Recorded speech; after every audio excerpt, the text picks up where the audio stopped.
La refers to a negation. No, for example. Ilah refers to any deity, that there is no other deity worthy of worship. Because Ilah, in this aspect, connotes worship more than anything else. But there is no deity or thing worthy of worship illa except Allah. Allah. That is why we use the word Allah rather than God. Because Allah is the name that has been given to us by our Creator to use in reference to Him. So therefore this is something that needs to be thought over. Because the ulama, the scholars of Islam say that the whole of Islam is condensed in this one very short sentence. Because this simple sentence refutes anything other than Allah subhanahu wa ta'ala. It refutes us recognizing any other creator apart from Allah subhanahu wa ta'ala. Any other sustainer apart from Allah subhanahu wa ta'ala. Any other protector apart from Allah subhanahu wa ta'ala. And that our worship be one that is focused upon Allah subhanahu wa ta'ala and nothing else. This aspect of belief is commonly referred to as tawheed, which means the affirmation of the oneness of Allah subhanahu wa ta'ala. This is the message that was brought and preached by every prophet and messenger since the time of Adam alayhi salam, which Allah shows clearly in the Quran when He says, "We have sent the inspiration." The refers to Muhammad sallallahu alaihi wasallam, and inspiration refers to guidance and revelation. We have sent the inspiration as we sent it to Nuh and the messengers after him. We sent inspiration to Ibrahim, Ismail, Ishaq, Yaqub, and the tribes, to Isa and Ayub, Yunus and Harun, and Suleiman, and to Dawood we gave the Zabur, the Psalms. Thus all of these prophets and messengers were Muslims, and so were those who followed them. For the meaning of Muslim is nothing other than a person who submits. Islam is a term which is unique, both in the word Islam as well as the meaning which it imparts. Islam is a word which collects two distinct meanings. One being the surrender of oneself, the submission to the will of Allah subhanahu wa ta'ala. And through this submission, one is able to attain peace. There is no other means by which mankind can attain peace apart from submission to the will of Allah subhanahu wa ta'ala. That is why it is said that all of creation are Muslims in the sense of their human functions, in their physical being. The sun itself is a Muslim because it submits to Allah's will. Why? Because it functions in the manner in which it's been created. The sun has been created with a purpose, to give light and warmth. It does this. So therefore it's a Muslim. In the same way as the trees and the plants and the animals and the oceans and the sky above us and the ground below us are all Muslims, because they're all submitting and performing as they have been created. Even those individuals who call themselves disbelievers, they are also Muslims in the sense of their human existence. There is no difference between the eyes of a Muslim and the eyes of a disbeliever, apart from the way that they are being used. Because eyes have been created for a purpose, to use for sight. In the same way as hands have been created with a sole purpose, to be used to make things.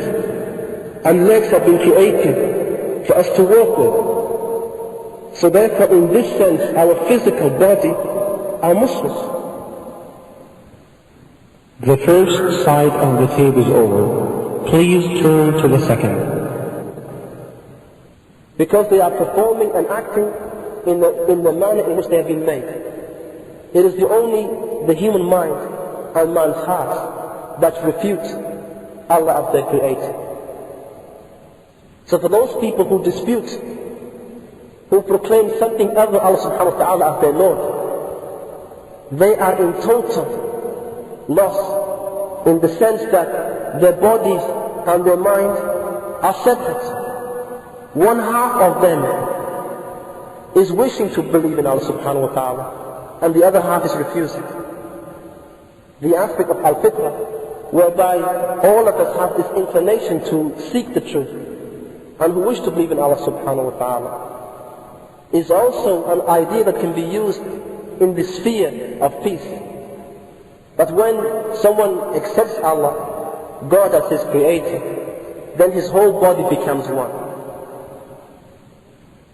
Becomes one in the sense that they are living the life for which they have been created. So therefore Islam isn't a religion or a way of life that refers to a particular race of people or to a particular place. For example, Christianity is a name that is used and it refers to a certain people, the followers of Christ. Judaism is a religion whose name refers to a people, the Jews, and the place where this religion came from, Judea. Zoroastrianism refers to Zoroaster, its founder. Buddhism refers to the founder, Gautama Buddha. But Islam is very unique. There is no person called Islam, and no place called Islam. It is simply referring to one's submission to the will of the Creator of all that exists. Therefore, whether you come from Britain or from America, or from Pakistan or Bangladesh or India or Russia, as long as you accept Allah as your Creator, accept all of the previous prophets as people sent by Allah subhanahu wa ta'ala to guide mankind, then you are Muslim. No matter what your color may be, no matter what your passport may mention that you are, no matter what language you may speak, you are a Muslim. It is narrated in the hadith that a man came to Muhammad sallallahu alaihi wasallam inquiring about Islam, and the Prophet told him that Islam is to believe in the oneness of Allah subhanahu wa ta'ala, to pray 5 times a day, to fast the month of Ramadan, to give zakah once a year from your extra wealth, and to perform hajj once in your lifetime. It shows you how simple Islam is. In most other religions you would need books to explain what it means, but in Islam a few minutes would suffice. Why? Because Islam is in accordance with our nature. It is the way given to us by our Creator. Because how are we able to live our lives on this earth? We have only 2 choices. Either we will use our mind and then live as our mind tells us, or we will accept Allah as our Creator and allow Him to dictate to us how we should live our lives. To give you an example, in the beginning of the century in America, in North America, there was a tribe of Red Indians. And this tribe were people who were nomadic. In other words, they lived far away from society. And they used to feed on big buffalo called bison. But the problem was that the bison used to migrate in the colder months to South America. But these Red Indians didn't move. They remained where they were. So therefore, they used to live in the winter on what they could store in the summer. If the food that they had stored wasn't enough for the whole tribe, the old people used to walk out into the snow naked and commit suicide. They would walk out into the snow and commit suicide. If there was still